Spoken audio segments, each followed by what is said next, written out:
It's time for HawgSports Live from HawgSports.com, a division of 24/7 Sports, presented by Crain Automotive. The Crain Team's got 'em. Visit them online at CrainTeam.com. And now with the latest breaking updates on HawgSports, here's Trey Biddy.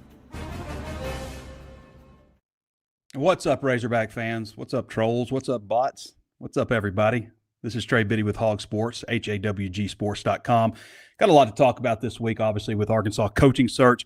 We're about a month away from a new head Hawg being named. That's surreal to actually say that out loud, but it's coming. There will be somebody. Somebody's going to be named the head coach, hopefully in about a month. This thing could get drawn out, I guess. We'll talk about how it could get drawn out, how it could be sooner. We're going to talk Razorback basketball. We're going to have Connor Goodson on. Arkansas's got a big football game against Michigan State, as John Calipari put it. So we'll talk about everything going on there, take your questions, talk about a few other things I want to talk about. All that and more on today's episode of HawgSports Live.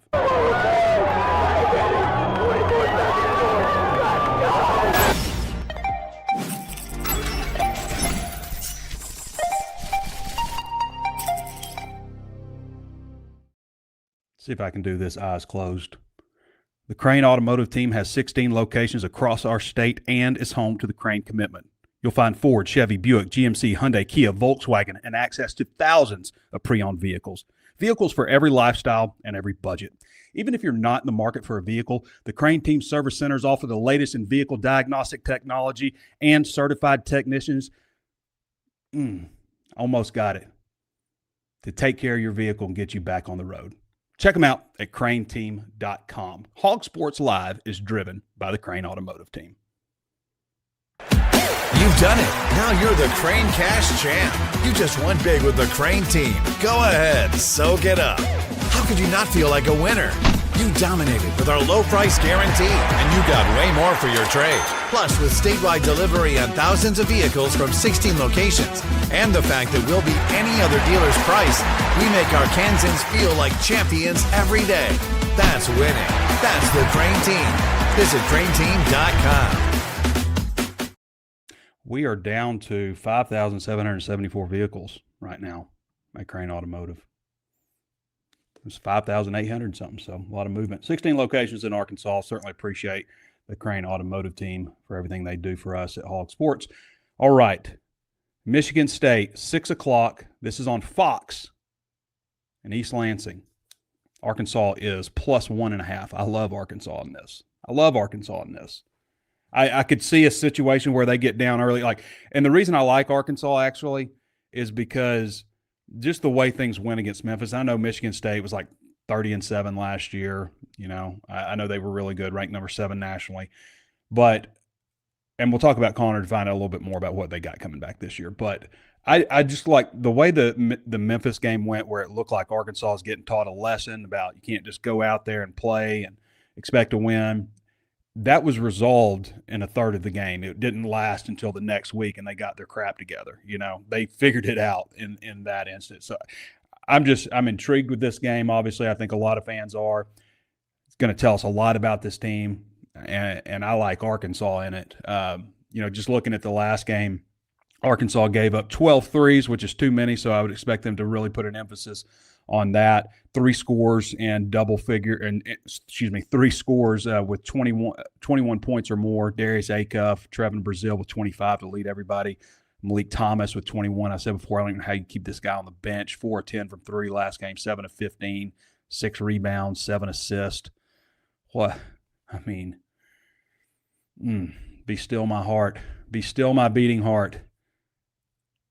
Love this Arkansas. I just love the looks of this team. It's going to be such a fun season. And I think we've all earned it, haven't we? We've earned the season that I think is coming. Arkansas football. Arkansas is obviously on a bye. We get to watch LSU play Alabama. I'm not sure what time that game is actually, but LSU is I think a 10-point underdog in Tuscaloosa in this one without a head coach. They have an interim head coach.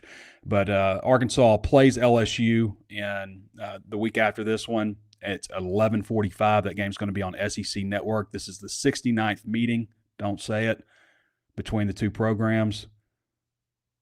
Arkansas riding a 7-game losing streak. A lot of people still think Bobby Petrino.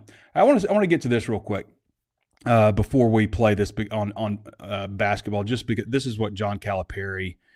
First of all, if you're listening to this, you're going to hear about a minute of just kind of like crowd noise and stuff. This is just some highlights from the game against Southern, but for about a minute.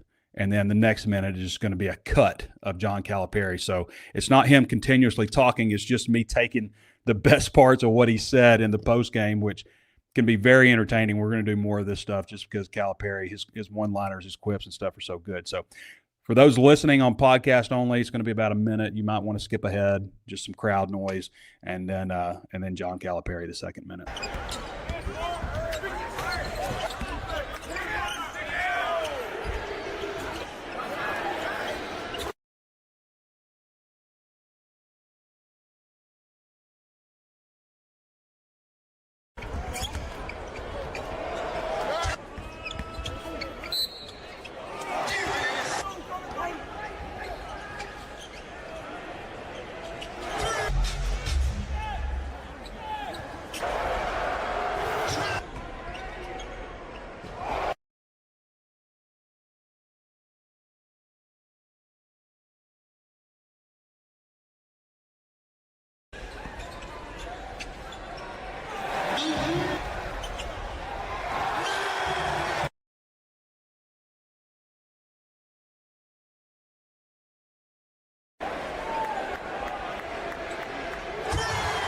When you have a chance to bury somebody, forget about the score. You just keep it going. They don't understand that right now. We gave up 12 threes. 12. One guy gave up 4. Are you going to figure out that maybe you got to get closer to make the guy drive? What are you doing? Because of TB. He bent his legs today. You go out there and I see you make 63s jumping, then jump from the foul line.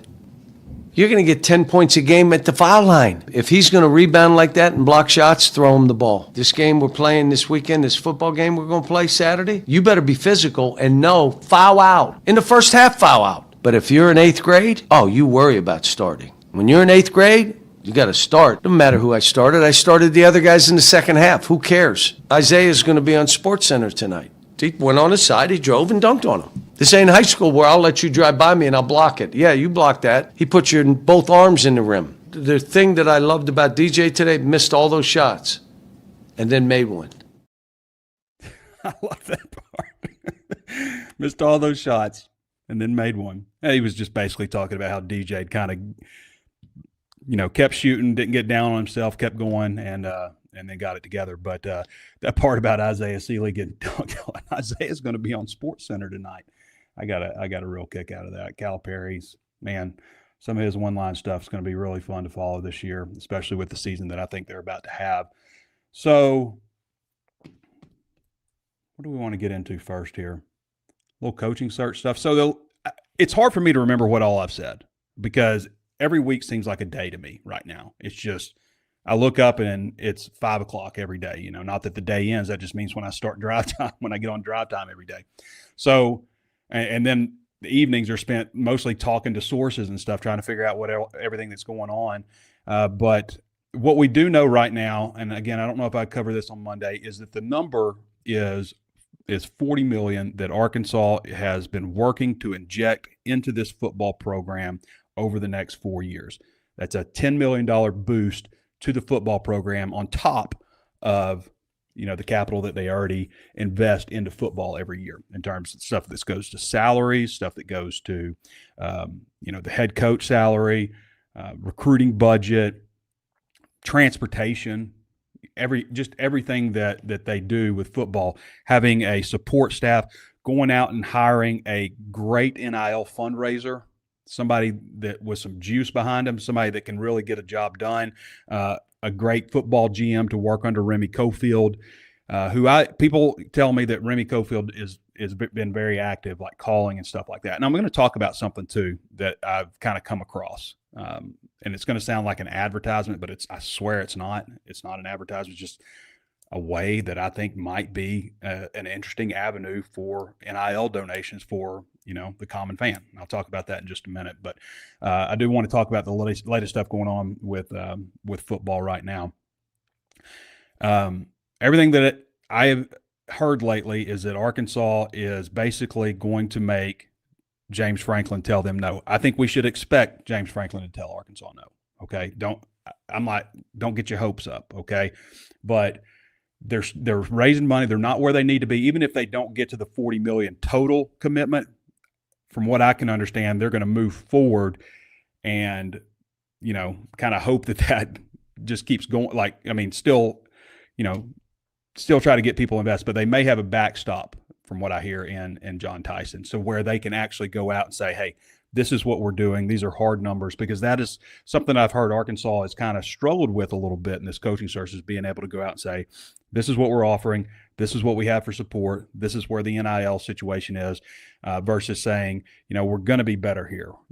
We've got more support here, not being able to give a hard number. So that's what I'm hearing right now, that they're gonna make them say no, and then go from there. I think we should expect them to do that, but I think the benefit of this is not so much that they're going to land James Franklin as the head coach. I think the benefit is that they have their ducks in a row. They're all marching in the same direction, whether it's boosters, Hunter Yurachek, hopefully the chancellor, because I've heard some stuff that like they would like to do to get the university more involved in funding the football program. Like if you're a student and you felt like the football program is successful and doing positive things, would a student activity fee of $200 kind of wrapped into your whole thing, would that sting you that much? I know they sneak in like freshman experience fees and stuff like that now that surprise parents, but if you have 34,000 students, I think, at the University of Arkansas right now currently, and you did a $200, and I'm just speaking in hypotheticals, okay? This isn't like something that's happening. I'm just saying, $200 student activity fee, that's $6.8 million, for football program. Like if you took it all to the football program, or, athletics in general or whatever. But the thought is, if they have to get football in a place where it is highly competitive over these next 4 years, heading into whatever's coming down the pipe in 2030, the restructuring, reorganization of college football with TV deals and all this stuff, mega conference, whatever's coming, they have to get Arkansas in a place where it's competitive. And I think that the BOT sees that. Yurachek, obviously, we can argue about Arkansas not having done what they needed to do in the past and all that kind of stuff, but we got to look forward for this football program if we want to have a football program in this state that is relevant, which it hasn't been in the last several years. So anyway, that's where things are right now. I do think personally that, and I've said this before, that NIL and the transfer portal is a way is a better model. As frustrated as we get with it right now, it is a better model for Arkansas football than the previous model, which was largely based on your access to elite talent within a 250-mile radius of your school. And Arkansas just hasn't had that. They have not had that radius. They never will have it. Like compared to like LSU, which has the whole state of Louisiana, which produces more per capita talent than any state in the country, and is right next to Houston also. Like Arkansas is not competing with that year in and year out. But this new model where you can pay players, where everybody's like, the first question isn't like what the facilities are, or how far are you away from home? It's what's the paycheck look like? Like, I'm sorry, but that's a good thing for Arkansas if they can ever get on board and get it ducks in a row. It sounds like those efforts are being made. We talked a lot about the meeting on Saturday. I'm told that there will be another meeting also that will probably involve more people. So that's where things are right now, as far as what to me is as important as anything with this coaching search hire. It's as important as anything is getting this money right.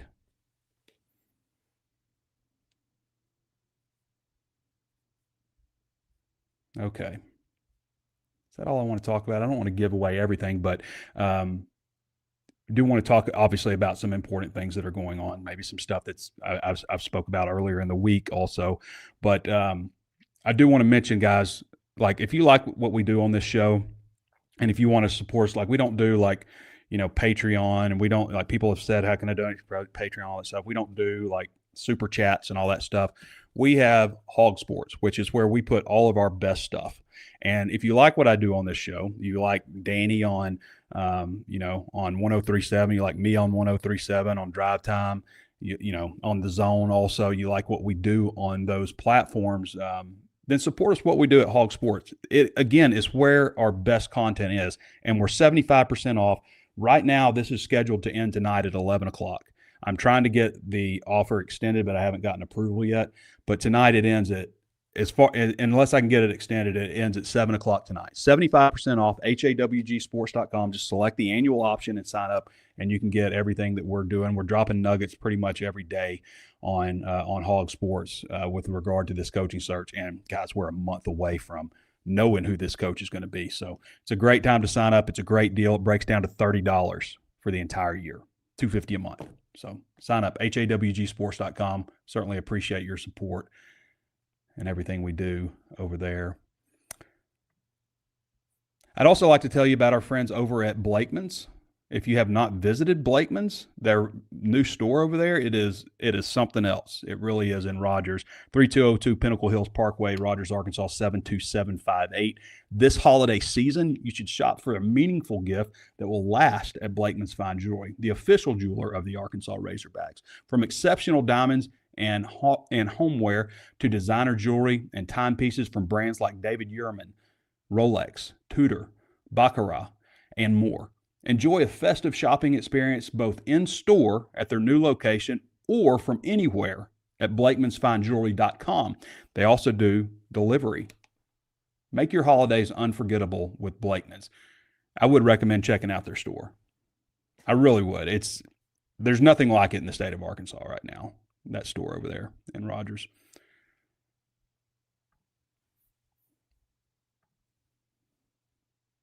Where'd it go? All right, coaching search hot board. We've got our 4.0 hot board updated. I'm not going to go into every detail that we're hearing, but our last updates on everybody are 11/5/25 that we have updates on. I talked about James Franklin right now. He's obviously going to be heavily courted. There's going to be a lot of programs out there that are very interested in James Franklin. I wonder about how things are going to shake out from a timeline, because Lane Kiffin is kind of the belle of the ball, right? He's the guy that everybody seems to want. We hear about LSU, Florida, going to offer him north of $12 million. Ole Miss can't afford to lose Lane Kiffin. Who's going to want to follow the best coach that Ole Miss has had since Vaught in the 50s and 60s? Who's going to want to follow that? Even though they have resources there, like Ole Miss seems like a great job. It's Lane Kiffin. It's the coach that makes it seem like a great job. So Ole Miss has to keep Lane Kiffin. I mean, they do. So they're going to amp up their efforts to keep him. Other schools are going to come at him.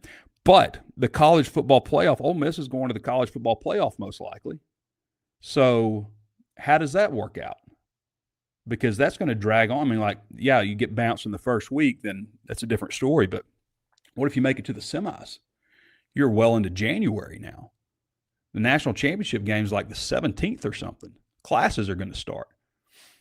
I'm just saying, if you're LSU, you're going to sit there while your roster gets completely depleted without a coach to come in and bring in new talent because the transfer portal window's closing. I'm just saying, you got to think about those kind of things too. If you're wanting to bring Lane Kiffin in and he's making a deep run in the college football playoff or even a decent run, you got to consider that. And then how does that affect a guy like James Franklin? Is Franklin going to wait around? Some people have even said that he might sit out a year. But is he going to – I would think this is a good year to jump because there's so many opportunities. But is he going to sit around and wait? No, he's not waiting for that to happen at LSU or Florida. And there's only one Lane Kiffin that can go around right now. He can't coach at Ole Miss, Florida, Auburn, LSU. There's only one of them. So there's all these other spots that got to be filled. Very popular name that's been discussed is Alex Golish. Bobby Petrino still gets discussed a lot. We still got to mention that. Yes, he's 0-4 right now. I don't know that you can put a whole lot of the defensive blame on him, but obviously the Auburn game was an offensive collapse there at the end. But there's a lot of people that still say Bobby Petrino is our guy. A lot of people. There'll be people in these comments that say Bobby Petrino. PJ Fleck is another interesting one. I was blown away. We had a poll asking if you thought PJ Fleck was a great hire, a good hire. I could get on board with it, whatever, or a bad hire. And we had on HawgSports, we had a ton of people vote, but we had 76 people say bad hire. I just, like, at worst, I can't imagine that guy not having a measure of success. Not saying he's going to go win a bunch of championships at Arkansas, but I can't see him not winning. He's only 44 years old and he has 13 years as a head coach. That's pretty impressive. What I hear about his practices is they are extremely precise. He is just very detail oriented. Tony Elliott's another guy that, I just mentioned just because there's reason to mention him, because he has them off to 8-1 this season. I mean, he's having a great year at Virginia. Offensive-minded guy, affordable, only making $4.4 million there this year. And I don't know that I couldn't find a buyout clause. Alex Golesh at South Florida, they play UTSA this week, so that'll be an interesting matchup. But, South Florida was absolute trash for years and years before he got there. They're 7-6. Now they're 6-2. Now they are invested in him. Like Memphis invests a lot in their roster. South Florida invests a lot in their roster. UTSA, who, in draft trailer, they do not have a lot invested in their roster. A lot's been made about him being, his wife being from Greenwood also. He was born in the USSR. So he's Russian, but he's lived in America his whole life, basically, since he was a child. But, I mean, hello, what's Arkansas's mascot? The Razorback. What's the live mascot? A Russian boar. I mean, that just kind of fits together. I'll say this too, a lot of people have made mention about Golesh's wife being from Arkansas. North Texas coach, Eric Morris, his wife is from Rector, Arkansas. Several of her family members attended the University of Arkansas. And so this is from I don't know if he wants me to tell it or not, who it is, but it's an active Razorback poster. I thought that was pretty interesting. Yeah, I don't know if you want me to say your name or not on that. Sorry. But I did not know that. I didn't know she was from Rector. So, but Eric Morris is obviously doing a lot of interesting things. I think Eric Morris doesn't have the groundswell for whatever reason that John Sumrall does, who I hear Auburn is very interested in Sumrall. But or Golesh, among those G5 coaches. For some reason, Ryan Silverfield, I think because of the recent history of Memphis coaches and their success on the Power 5 level, is impacting Silverfield. I think he's an offensive line guy also, so that might be a part of it. Morris, I swear to God, part of Morris's deal is my wife keeps calling me, and I'm just hanging up on her. But I don't know what else to do, but she's called me twice. Part of the deal with Morris, I swear it's his last name. People just saying Morris. But, I mean, the guy can evaluate talent. Let me text her real quick just to make sure nothing's serious, because she's called me twice.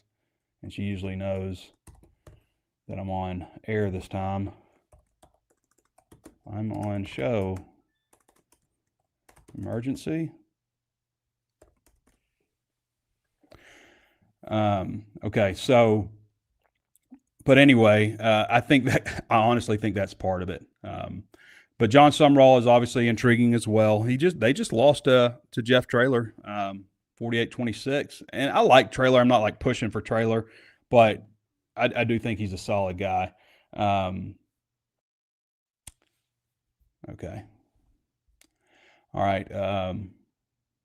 So we had a dog pee situation upstairs in our guest bedroom, and the carpet cleaners, for those of you who want to know what's going on. So, I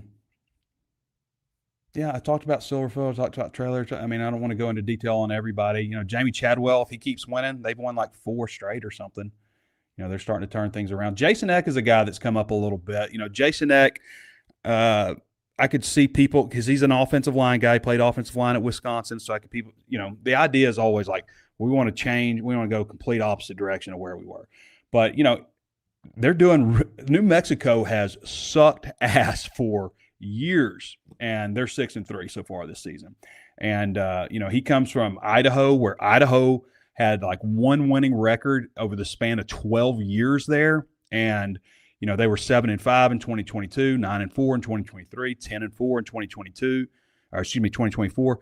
They, he won at Idaho where nobody really wins. He's won at New Mexico now where nobody wins. I look at that stuff. The thing with Eck, like he didn't have any SEC experience. And like a lot of these names are not going to be like, people aren't going to be like home run, knocked it out of the park. A lot of these names aren't going to be that. And to me, it's not so much important how Arkansas fans feel about the hire when it's made. To me, what's important is you get everybody marching in the same direction as far as Yurachek, the board of trustees, the chancellor, the fans, the boosters, everybody marching in the same direction, recognizing that Arkansas has to get things in order or else. I hate that it's come to that. I hate that it's like almost sounds like a scare tactic, but it kind of is for a reason. My biggest thing with the coach is not how people feel about him in December of 2025. It's about how they feel about him in December 2026 and December 2027 primarily, especially December 2027. How do they feel about him that day? And the idea also, like if you can get things rolling in the right direction, you inject this $40 million over the next 4 years, things will roll in a direction where people will want, you don't have to ask big money boosters for this exorbitant amount of money. It'll happen. People will be more invested. Kane Womack's another interesting one, I think. He was a head coach at South Alabama, had success there. Now he's the defensive coordinator at Alabama. He's from Arkansas. Went to Fayetteville High School anyway. He wasn't born here, but his coach was Dave Womack, who was a coach at Arkansas. I remember when he played fullback at Arkansas. Will Stein, a lot of coordinators, Colin Klein, Jesse Minter with the Los Angeles Chargers, Cliff Kingsbury. It's been a name that's popped up a little bit. That's more like unconfirmed stuff here. Cliff Kingsbury wants to get back into coaching. We've also removed a lot of guys. Rhett Lashley, he's not coming anymore, Not that he was, but, Kenny Dillingham, despite the efforts from millionaire businessman and real estate mogul Keith Grayson, the founder of the Arizona Razorback Club, former president. He was really trying to get that done, but didn't work out. Yeah. So anyway, I've got a lot more information on all of those candidates, what we're hearing lately with each one of them. You can read at HawgSports, which again, 75% off. I want to mention this too, real quick.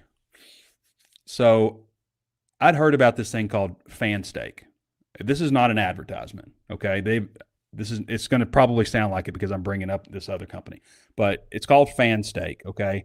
And I came across it because people have asked about like how can they donate to Arkansas, like the average everyday fan. Like people don't know what to do right now because Arkansas Edge is gone. They're rebuilding, restructuring NIL within the athletic department. People don't know what to do. So I see this thing, and basically what it is, like you go on there, you select your team. And again, I'm not telling you to do this. Enter at your own risk. I don't even know how legit it is. It looks legit, I guess, but I don't even know. So, but you go on there and you select your team, and then you're like committed to this team. You can't change for 25, 26 school year, and then you can go in and donate money for NIL and pick who you want it to go to. So, like, say you think you can do it to like protect players, you can do it to go out and get players. You can do it to recruit players, and they've got it like all organized and stuff on there. So I go on there and I look and I see the list of players. I sign up, just to see how it's going to work out. And I look at the list of players, and there's Quincy Rhodes on there and, a couple basketball players on there. And I'm like, okay, so these are just people that Arkansas is interested in. No. So Quincy Rhodes has $50,000 and $10 on there. So I click on it, and one of them's like Hog Fan 1313 or something like that, and donated $10. I actually think he was for like a basketball player. And then another one is anonymous, and it's $50,000 that somebody has put to protect Quincy Rhodes. And that's leading the country. Nobody else is even close to that. There's like the basketball player has got like 6,000 or something, which one of the Arkansas fans had donated to that too. Louisville fans apparently have this figured out too, because there's like 17 guys on that basketball players list. Anyway, I found that quite interesting and shocking, really, that somebody had done that. And the thing is, so say Quincy Rhodes stays at Arkansas. So this guy or gal or company, it could be a company. Companies can do this too, I think, is in for $50,000. If Quincy Rhodes goes to the NFL or if he transfers to another school, this guy gets his money back. And I don't know what percentage they take, but I'd heard like 5%. I don't know if that's accurate. But it's pretty well structured and organized. It's easy to search through. You can also like give to an entire team if you want, or a program if you want. Like, I want to give this to football, this to women's basketball, or this to I actually only saw the 3 sports: basketball for both men and women, and football. But I found that actually pretty interesting that this is out there. And again, enter at your own peril. And then there's something like where you get tokens. Because I got 50 tokens for signing up, and like I made it's not a bet. I just picked Arkansas at +1.5 against Michigan State with the $50 token balance that I got. I don't know what that goes. You don't buy tokens. You just get tokens when you do what they call stakes, which is when you invest in a player. But you can do it for players to transfer from other schools to your school. You can do it for protecting players on your own roster. You can do it for high school recruits. I've never seen anything like that before, but somebody has donated or staked a lot of money in Quincy Rhodes returning to Arkansas. And it rolls into some kind of like legitimate NIL deals, or that's what the website says. Anyway, Fanstake, Fanstake. I don't know. I posted something about it on our board, just like my experience, and my knowledge of it's very basic because I just got on there and was like kind of messing around. So,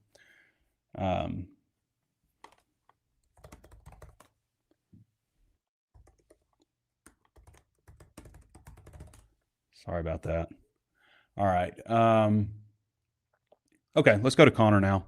Connor doesn't have Ozarks Go, unfortunately, and they are doing scheduled maintenance on his deal, so he's going to be remote with us today. Connor. What's up, Trey?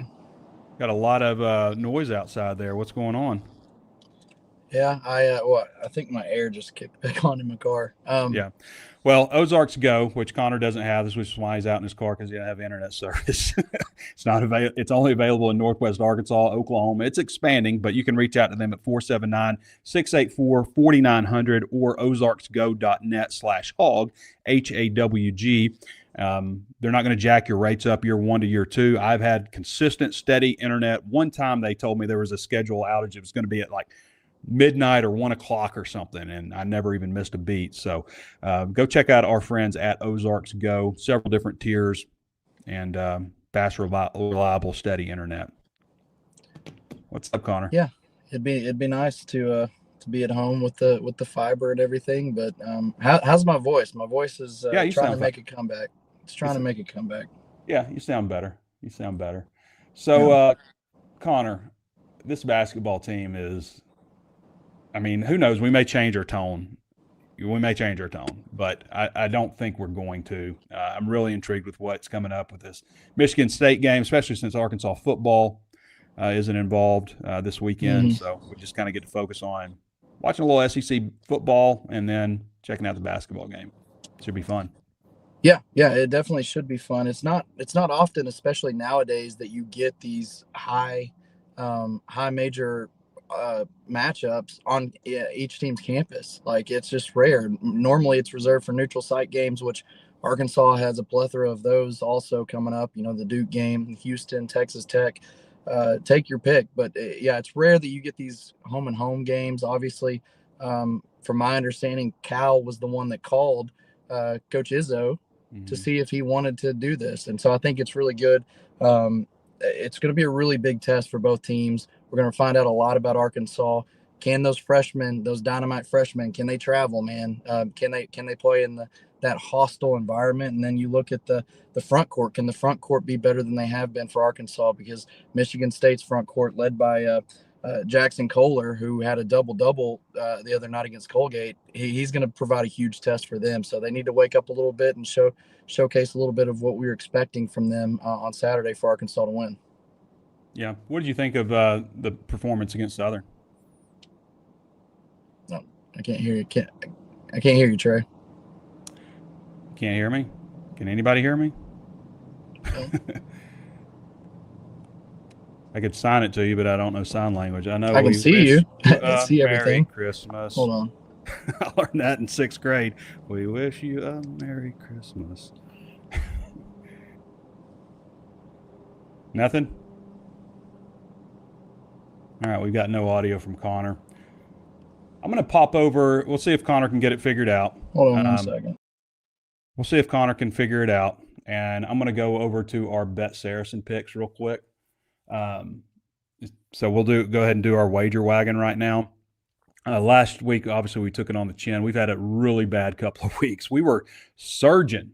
We were 24-15-2 overall, 5-2 picking hog games, and we were surging. And then went 1-3 in week 9 and 1-4-1 last week.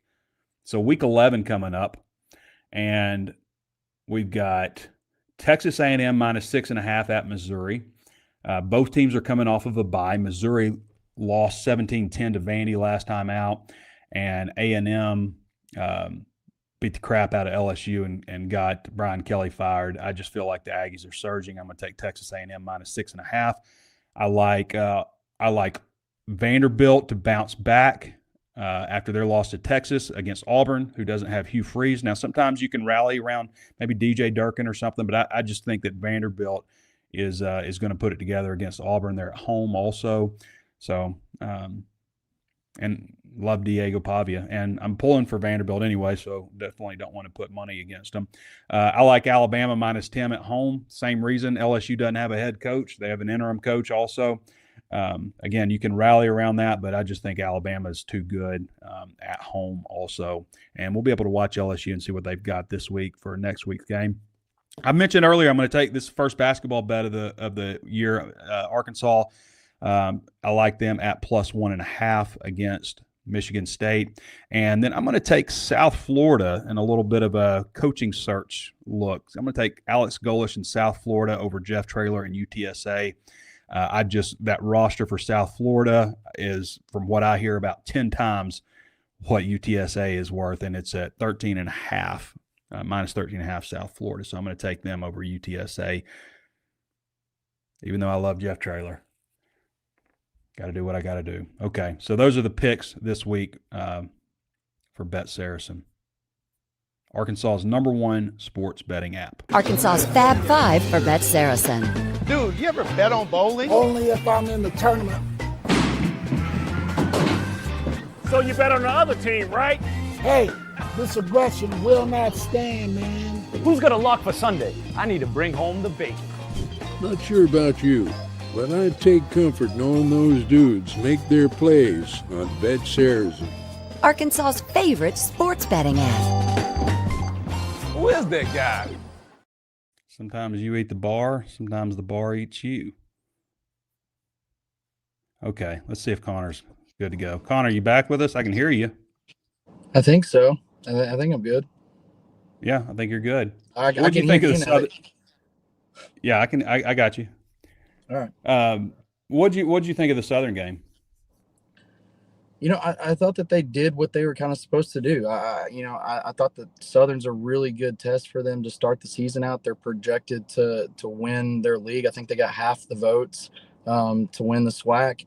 They're very experienced. They got a lot of guys back. I thought it was a really good test. Obviously, Arkansas had a height advantage, talent advantage, but that's a team that could probably sneak in to the NCAA tournament not sneak in, but be the AQ from the SWAC in the NCAA tournament in March. And I thought that Arkansas, they handled their business. I would have liked to see more from some of the bigs. Malik Ewan's got to get a motor. Like, he just looks like he's going through the motions sometimes. And I think that that's a little frustrating. Sometimes he's just kind of floating around, but then when he puts it in gear, like, he's super talented and you can see flashes of it. But, I think that Nick Pringle, you want to see a little bit more from him, especially on the glass. That's probably my biggest disappointment so far is Arkansas's rebounding. But I think that they can get that straightened out a little bit, and it's going to be a big test. If they don't get it straightened out, Michigan's probably gonna win. They had a 20-3 second chance points advantage against Colgate earlier this week. So if Arkansas doesn't get their act together rebounding, then it could be a really long night. Yeah, is that the whole with this team? 3-point defense and rebounding. I think so for now. I think that those are the two biggest areas where you want to see a little bit more from this team is just, closing out, not see so many guys get lost in the rotations to where you have that open guy in the corner. Michigan State doesn't really light it up from three, or at least they haven't shown that capability, but they have more than capable shooters to be able to do that. If Arkansas is just, going to have too many mental errors to where they're not, getting over in rotations and helping and things like that. But I think rebounding is going to be key. We saw this Arkansas team last year when they started making their run in the NCAA tournament. That rebounding, Trevor Brazil's, his tenacity on the glass was huge. And so I think that if we could get that a little bit more from the three bigs as a whole, Arkansas should be fine going forward. And I'm excited to see kind of how they do against a front court that's more formidable than what they've gone up against. Yeah, and it's interesting also with the way the schedule shapes up. You've got this game, which is a huge test for both teams. It's a huge test. It's going to tell both of them a lot. I'm not sure what Michigan State has after this, but for Arkansas, you really get an opportunity to work on whatever you figure out about yourself against Michigan State. You got UCA on Tuesday, then the next Friday you've got Samford, Winthrop Tuesday, Friday Jackson State, and then suddenly it's Thanksgiving. And you've got Duke at 7:00 at the United Center. Yeah, no, that's a great point. And, last year, I've seen a lot of people talk about how last year that game against Baylor in Dallas, Arkansas learned a lot from that, going down there and really getting humbled. But this team, you can't really compare that because Arkansas didn't even know they didn't have their zone defense or zone offense in. And they got really exposed in that game. The physicality also. A guy like VJ Edgecombe really brought it, I thought, from a physicality level. And Arkansas just wasn't ready to play that kind of game. This team, I think, right now where they are, I think that they're ready to play this a type of physical game that you would maybe see in March, April. I think that they're ready to kind of handle that and, take that kind of test. And like you said, whatever.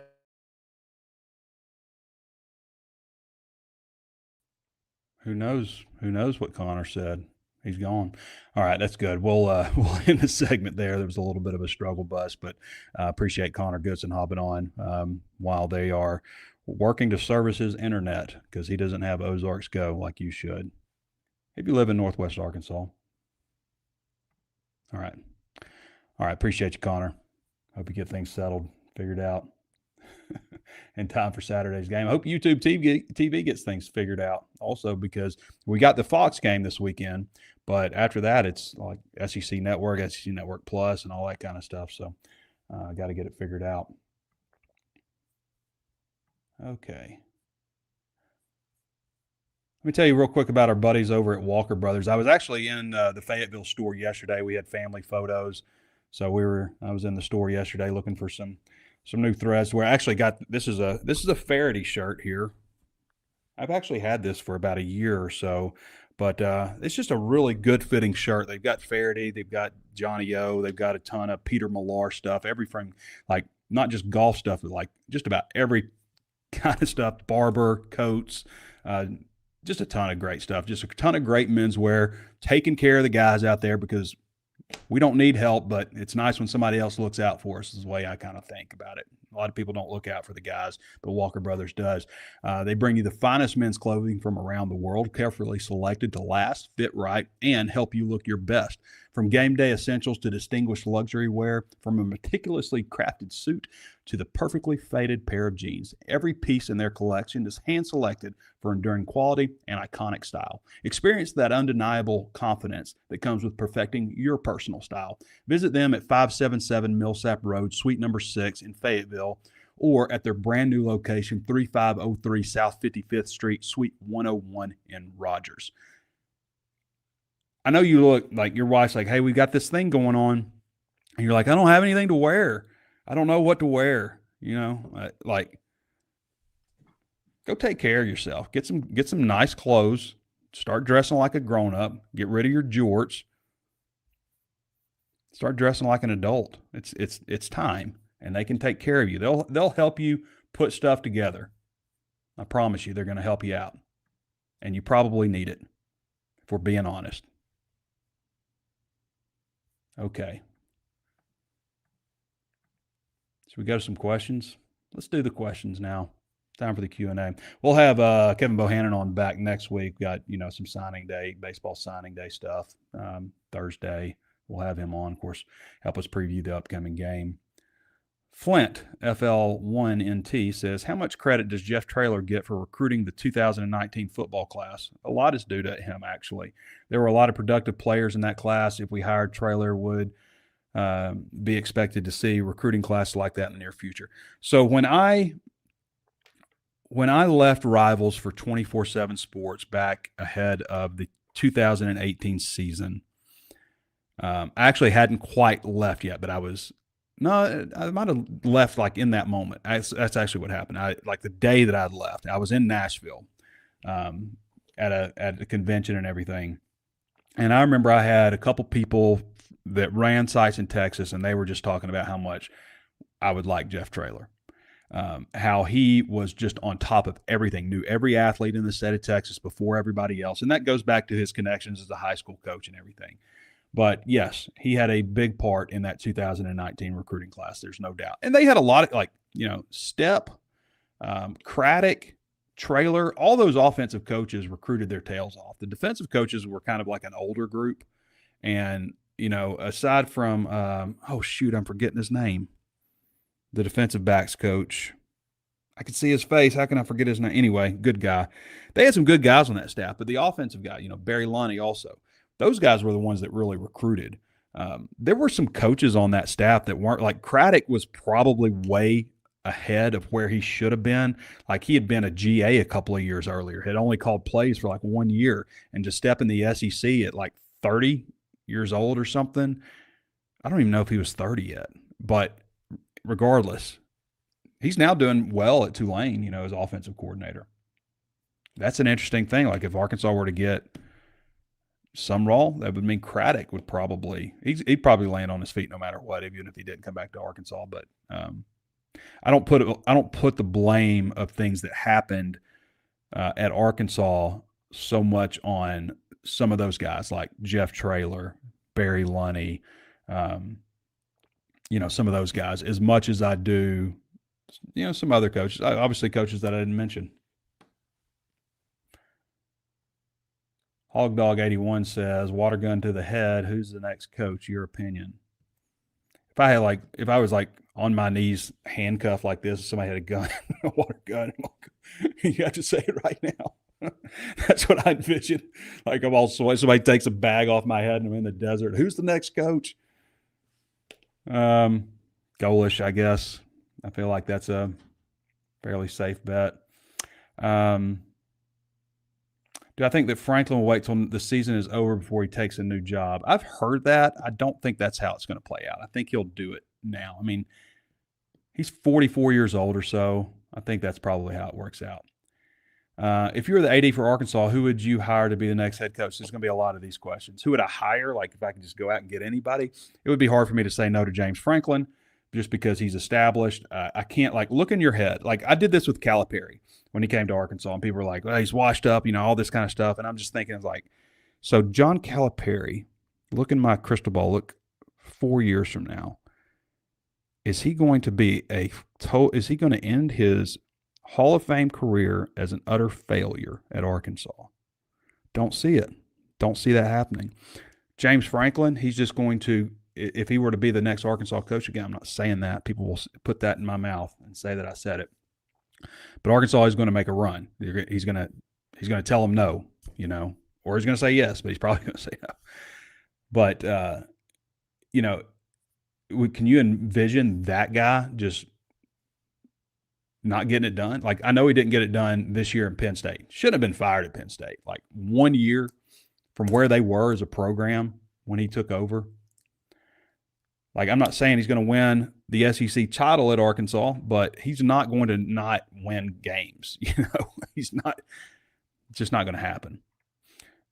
T.S. Smith 02 6-028 says, is this job viewed more desirable than it was when Sam was hired? There's no question it's more desirable because the money has to be right. The money hasn't been right. And Sam Pittman, when he was hired, the landscape of college football was totally different. We were talking about NIL. It's like, Sam's a great recruiter. That's big.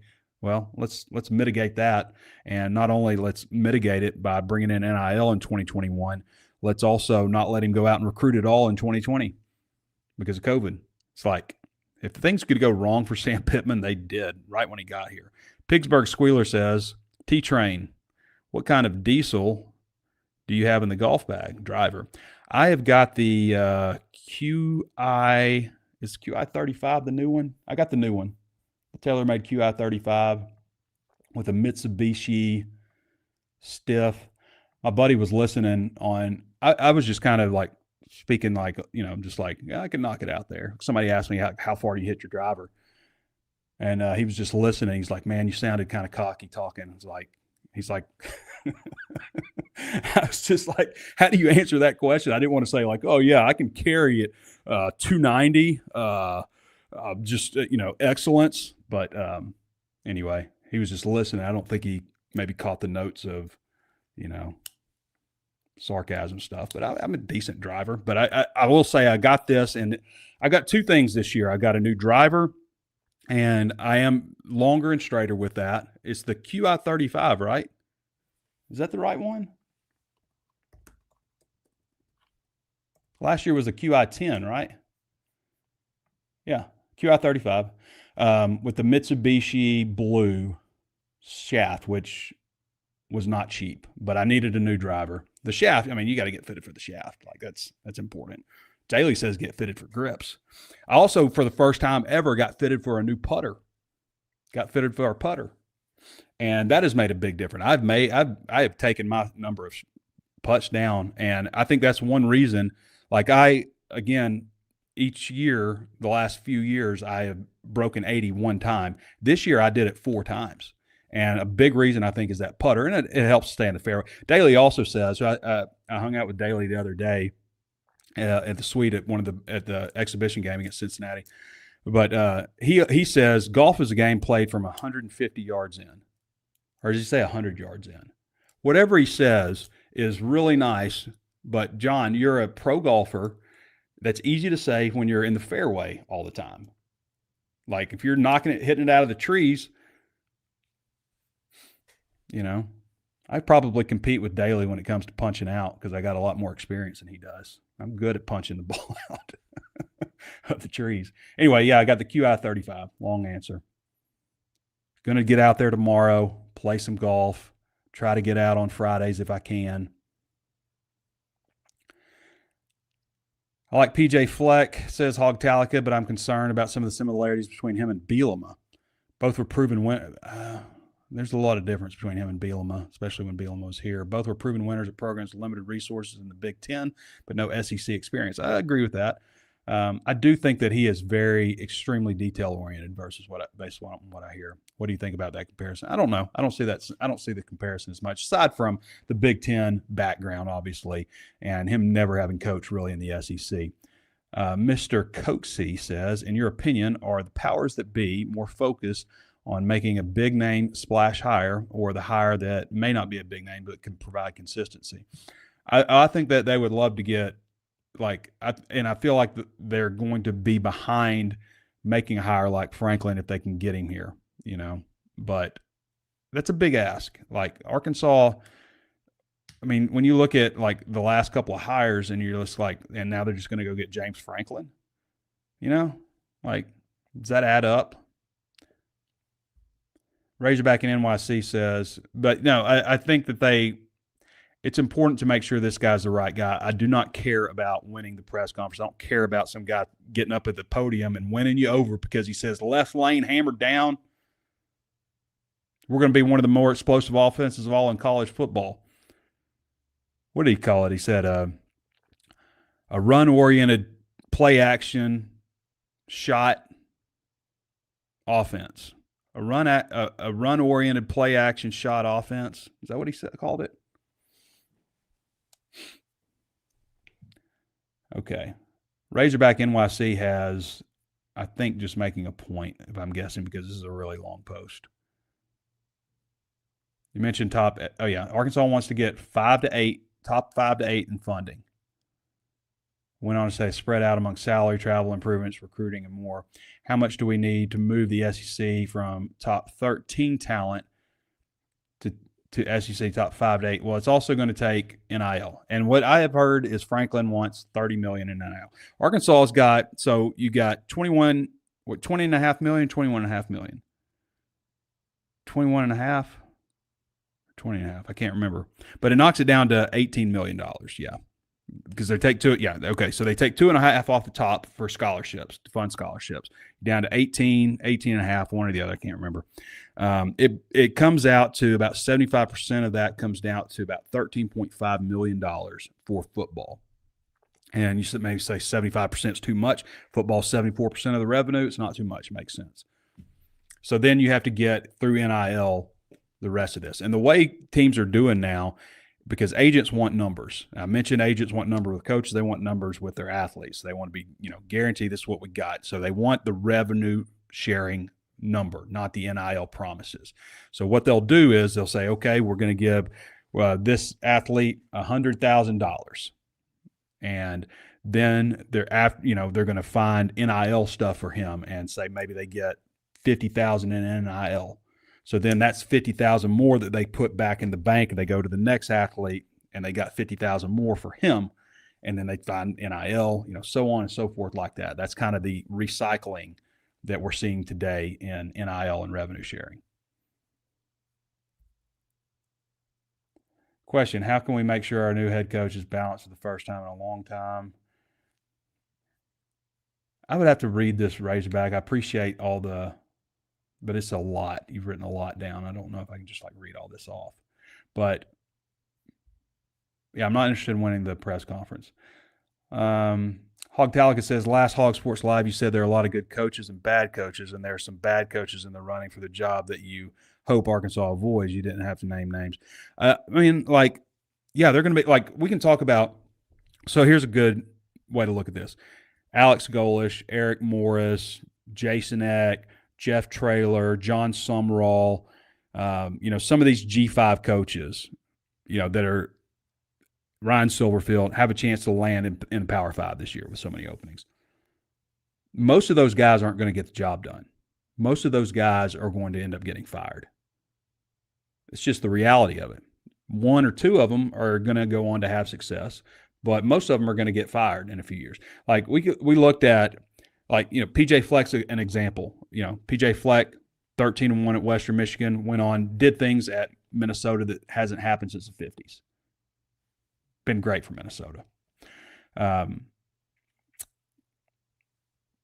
to think of another. Billy Napier. Billy Napier went 13-1 at Louisiana. Can't miss. Go to Florida. Fired. Didn't make it through 4 years. So you have plenty of examples like that of guys that look like, yeah, this guy should have a lot of success. It's a natural move up. Napier coached at Alabama, Saban disciple, all this stuff. Great success at Louisiana, tanks at Florida. Brian Harsin, is another one. Brian Harsin didn't have any success at Auburn. A lot of examples like that. A lot of examples, obviously, of coaches that, coached on that level and had tremendous success on the major college level. Plenty of examples of coordinators that got a big job and didn't have any success, and plenty that did. 14 of the coaches in the SEC, I think that's the number, unless I'm missing somebody. 14 of the coaches in the SEC took the job that they have at the school because the coach in front of them got fired. It's important to remember. Didn't happen at Alabama, didn't happen in Oklahoma. Lincoln Riley left for USC at Oklahoma. Nick Saban retired at Alabama. Everybody else took over a coach that got fired. Why won't Arkansas let David Basil build them a Darren McFadden statue? I don't know. Darren McFadden does deserve a statue. Nolan Richardson deserves a statue. What's preventing them from putting up a freaking statue of Nolan Richardson? I don't understand that. We've named the street in front of Bud Walton Arena is now Nolan Richardson Drive or Avenue or something. We've named the court after Nolan Richardson. Why isn't there a statue? If you win a national championship, you get a statue. Frank Broyles has a statue. John McDonnell has a statue.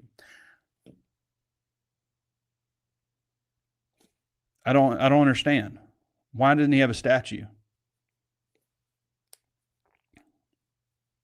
We're done to these other things, and I know things ended badly with Nolan Richardson. It doesn't benefit Arkansas in any kind of way to hold on to any of that kind of stuff, except for embrace Nolan Richardson. T. Blizzy, Hog Fan 44 says, I'm for Colin Klein, younger guy. I remember when Colin Klein played quarterback in Kansas State and Arkansas played against him. He was I don't want to say this the wrong way, but he wasn't as good as Matt Jones, but he was kind of in that mold, Clearly elevated Marcel Reed. Texas A&M's hell right now. They are tough. Runs a good offense. Yeah, I think it's intriguing. It's just, every coach that is a candidate, people are going to be against him some way. Well, why did Penn State want him? Penn J. Fleck hadn't ever coached in the SEC. I don't mean to do it like this is your voice. I know, but I know you've talked like this. I know you've said this. He hadn't ever coached on the SEC level. He's just a G5 coach. He's just a coordinator. He's only 35. Everybody's going to have something. And everybody's going to do something that, kind of bugs you on game day, the way they call games. How much support would a guy like Traylor get for the next head coach? Is from Ben Hoggard. I know Franklin wants $30 million from NIL, and sounds like we will meet that, but would the same budget be made available to the next guy on the list? I'm just hoping that the efforts towards Franklin put Arkansas in a situation where they, can make a good hire and support him. $30 million, maybe that's a lot to ask, but that's what I hope.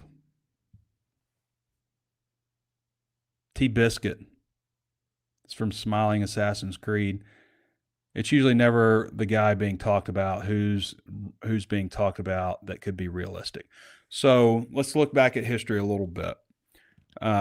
Houston Nutt, a lot of people talking about Houston Nutt when he was hired, and a lot of people talking about Tommy Tuberville. Those were the two guys. It looked like Tommy Tuberville was going to be the hire. Even a news station reported that. But Houston Nutt got it. Everybody was talking about Houston. Bobby Petrino was very late. That was a very late name that came out. Very late. We had a middle of the night press conference, I felt like it was late at night. After that, Brett Bielema came out of nowhere. A lot of people thought Mike Gundy was going to be the guy. A lot of influential people thought it was Gundy. That was Jeff Long. He ran a pretty quiet search, but Jeff Long didn't trust or connect with anybody. He didn't hire search firms. He just kind of did it all on his own, which is one reason he ended up with Les Miles, I guess, at Kansas, and that blew up. But Bielema was very quiet. Chad Morris, we were all over that. In fact, I broke that story that he was. We had people in at SMU with connections to it that were feeding us information. We had people at the U of A. There were search firms, so there was tons of information getting out with Chad Morris. Sam Pittman was about, and we had ran a story on Sam Pittman very early in the process because players had sent us a letter that they wanted to publish in their support for Sam Pittman to be coach, former offensive lineman of his, and we published it on HawgSports. So he was a name out there, but I never thought at that moment when I published that he would end up being the coach.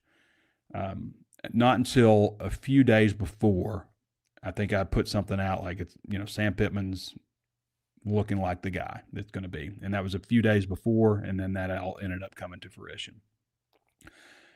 So, yeah, sometimes it happens. Sometimes it's out there. Sometimes it's not. But there is definitely the chance that it's not one of these guys that we have listed. That's definitely possible. It could be a surprise. I think we've got 17 names on the coaching search hot board right now, and we removed a lot of them. And we've got, I kind of structure them in a little bit of order. Okay, let's see one more. This is from Packing a Hog 54. The most recent updates on the war chest for the staff was great stuff from you. Appreciate that. As fans, though, should we be more upset that funding wasn't more ironed out before Sam's firing? One of the big problems with Sam Pittman and the reason that they had to move on past Sam, no choice, people weren't willing to support. They just wouldn't get behind him. It was too late. And yes, that's partly on Hunter Yurachek. They didn't really capitalize on that 2021 season on an NIL standpoint.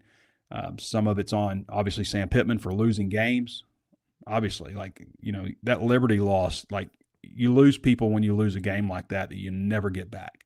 And so there was no real option. Let's look at this. People say Sam Pittman should have been fired last year. 2024 football coaching firings. Let's look. Let's see if I can find it and a link to this. Sometimes it's hard to go back and find last year's stuff when you do searches like that. List of coaches fired. Every coach fired during 2024. Okay, this is College Sports Wire, who loves advertisements also. I can't even get the page to flow. Okay. So, what was the biggest job that opened last year? I'm looking at it, it's like Blake Anderson at Utah State, Will Hall at Southern Miss, Mike Houston, East Carolina, Mike Bloomberg, Rice. These are the jobs. Brian Bohannon, Kennesaw State, Mike New, Ball State, Temple, UMass, Florida Atlantic, Charlotte, Tulsa. Guys, these are the openings last year. North Carolina, Mac Brown, they let him go. So North Carolina, Ryan Walters at Purdue, Neil Brown, West Virginia.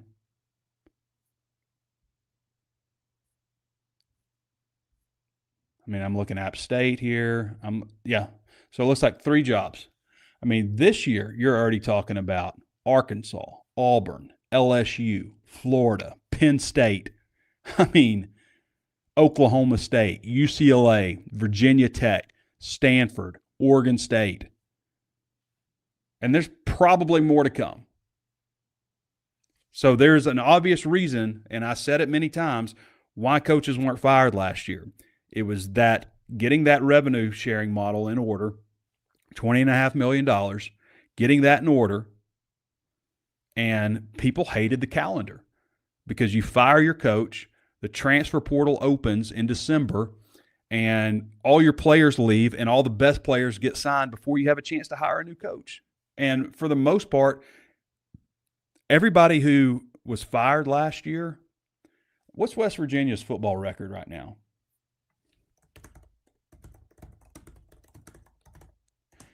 In the previous year, it was the same way, except for you didn't have that revenue sharing thing. So that didn't matter as much to staffs, to ADs. But the previous year, the only schools who fired their coach and hired a new guy that had success were Syracuse, Fran Brown at Syracuse, and Kurt Cignetti at, there are 3 of them, Kurt Cignetti at Indiana, and at Texas A&M, Mike Elko. Just those 3 coaches. Those are the only ones that I found that had any measure of success. And not that Texas A&M had great success, Indiana had pretty good success, obviously, last year. And Fran Brown won 10 games at Syracuse, and they've kind of tanked this year so much that I had to take him off the coaching search hot board. But this year, West Virginia is 3-6, 1-5 in conference. Purdue is 2-7. What is ACC standings? What is North Carolina right now? 3-5, 1-3. So, the old calendar was not conducive to having success that next year. It's a better calendar this year, and I think that's why you see so much change. Which also makes me kind of wonder, are these schools going to wait around for the transfer portal to open and their rosters get depleted so they can hire Lane Kiffin? All right, everybody. Appreciate everybody hopping on and joining us today on this bye-week show. As Calipari says, there's a football game on Saturday. It's just on the hardwood, Arkansas and Michigan State. Appreciate Connor hopping on with us. Appreciate you for all of your questions. Support us at HawgSports, 75% off right now. Again, that's supposed to end tonight. I'm trying to get that extended, but right now it's supposed to end tonight. That breaks down to $30 a year, $250 a month. Why would you not sign up for that? If you like to be entertained, are you not entertained? The best stuff we have is at HawgSports. All of our coaching search nuggets, I mean, pretty much daily at this point. And we are, guys, weeks away here from a new head coach being named at the University of Arkansas. And it doesn't just stop there, because it's hiring staff, it's transfer portal. There's so much stuff that's coming on. I mean, I'm not, like, we didn't have Danny on the show Monday. I don't want to mess with Danny right now. What's coming ahead of Danny West, the work that he's about to put in is, and he'll do it. He'll do it and won't complain about it, but like, it's coming, guys. Like, it's a storm coming, not just the head coach and all the staff hires and all the personnel stuff that comes with it, but the transfer portal, recruiting, all that stuff is going to be, I mean, it's going to be wild. So no better time to sign up at HawgSports, HawgSports.com. That's the show. All right, everybody. Appreciate you joining me. This has been Trey Biddy with HawgSports.com. We'll catch you next time.